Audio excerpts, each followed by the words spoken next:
Yo'q, hammaga sizlar bilan men Beko. Короче, bugungi videomizda sizlarga Minecraft Java edish uchun qanaqa qilib mod qo'shish 3 ta usulni o'rgatib o'taman. Agar videoga tayyor bo'lsanglar, biz videoni boshladik. Birinchi navbatda bizlar ochib oladigan narsa Google yoki Chrome bo'ladi. Sizda Chrome yoki Google ga kirib olamiz. Mana statusga bo'lyapti. Kirganimizdan keyin qidiruv bo'limiga Minecraft chiziqcha insight.ru deb yozamiz. Mana yozib oldim. Endi kiramiz. Enter bosib kirganimizda mana bunaqa oyna chiqadi.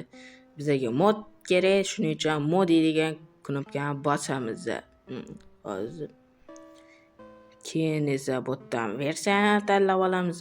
Men 1.12 ga mod qidiryapman va 1.12 ni bosaman. Bu yerda versiyalar ko'p. Keyin men bu yerdan esa qanaqa turdagi mod kerakligini tanlayman. Menga dekoratsiya kerak va shuning uchun dekor modini tanlaymiz. Pastroqqa tushiramiz. Pastroqqa tushirsak mana menga bu Revis Furniture mod yoqdi. Ustidan bosamiz. Men bu yozuvni ustidan bosganimizdan keyin pastga tushirsak mana versiyalar chiqib keldi. Sizlar ham o'zingizlarga kerak bo'lgan versiyani tanlaysizlar. Mana men 1.12 edi. Hozir yuklab olamiz.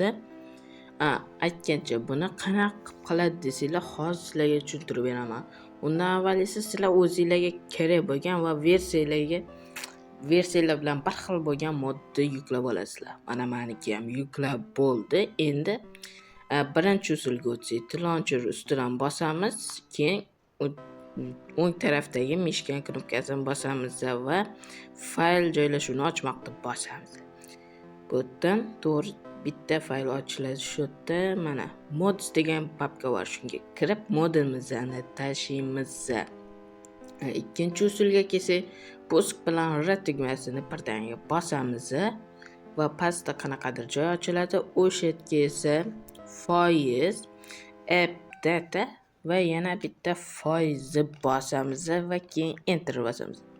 Kirgan joydan nuqta Minecraft degan joyga kirib olamiz va bu yerdan yana modisga tashlaymiz. Uchinchi usulga qiziqayotgan bo'lsanglar kerak. Uchinchi usul ham juda ham oson. Avvalgisidan sal yaxshiroq desam ham bo'ladi. Buning uchun launcherga mana kiramiz. Bu yerdan qirqib tashlayman. Bu kerakmaydi. Launcherga kirgandan keyin videoni boshlayman. Mana kirib bo'ldi. Endi qayta bosamiz. Men bu yerda fayl knopkasini bosamiz. Обязательно shu fayl deganni ustidan bosamiz va bu yerdan yana modni bosamiz. Modga kirib har doimgidek o'sha modellarni tashlab olasizlar do'stlar. Bundan oson narsa yo'q bo'lsa kerak. Do'stlar, video sizlarga yoqqan bo'lsa videoga like bosib obuna bo'lib qo'yinglar. Agarda shu videoga 10 ta like yozsanglar, sizlarga men launcherga qanaqa qilib skin qo'shishni o'rgatib o'taman. Sizlar esa aytganimdek videoga like bosinglar, obuna bo'linglar va qo'ng'iroqchani yoqib qo'yinglar. Bundan da zo'r videolar hali oldinda. Hammaga bay bay.